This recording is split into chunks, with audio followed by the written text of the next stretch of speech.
महाराष्ट्र में उद्धव सरकार के फ्लोर टेस्ट के खिलाफ दाखिल याचिका पर सुनवाई को सुप्रीम कोर्ट में तैयार हो गया है। सुनवाई शाम 5 बजे होगी। कोर्ट ने शिवसेना की तरफ से याचिका दाखिल करने वाले वरिष्ठ वकील अभिषेक मनु सिंघवी से कहा है कि वो दोपहर 3 बजे तक कोर्ट समेत सभी पक्षों को अपनी याचिका कॉपी उपलब्ध करवा दें।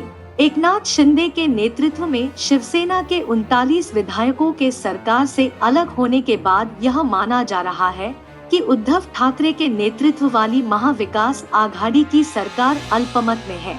अब राज्यपाल भगत सिंह कोश्यारी उद्धव ठाकरे से कह दिया है कि वह कल यानी गुरुवार 30 जून को विधानसभा में अपना बहुमत साबित करें। इसके खिलाफ शिवसेना के चीफ व्हिप सुनील प्रभु सुप्रीम कोर्ट पहुंचे हैं। सवाल भी सही उठाया है। वही तो सवाल है कि जब हम सर्वोच्च न्यायालय में इनके यही लोग जब सर्वोच्च न्यायालय में गए थे तो 2 विषय थे। एक तो हमारे माननीय उपाध्यक्ष पर उन्होंने अविश्वास जताया था। उन्होंने कहा था इनको इस पद से दूर हटाइए, तो उसके बारे में उन्होंने कहा था। और दूसरी बात, हमने जो नोटिस उनको दी थी हमारे व्हिप ने कि मीटिंग में हाजिर हो जाए, नहीं तो हम डिस्क्वालीफाई करने के बारे में हमने पिटीशन की थी। तो माननीय उपाध्यक्ष ने उनको पिटीशन दे दी थी और कहा था 3 दिन के अंदर इसका जवाब दीजिए। तो उसको लेकर वो सर्वोच्च न्यायालय में गए।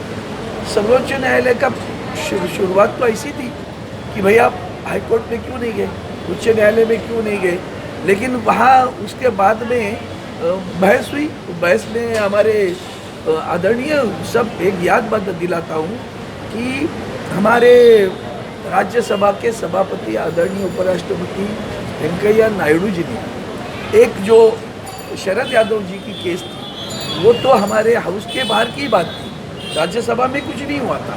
वो उनके पार्टी के सदस्य थे, वो जाकर लालू यादव जी के इस रैली में जाकर उपस्थित हुए। तो वहाँ से इन्होंने उनकी पार्टी जो है उन्होंने कंप्लेंट कर दी और उसका सदस्यत्व रद्द करने की बात की।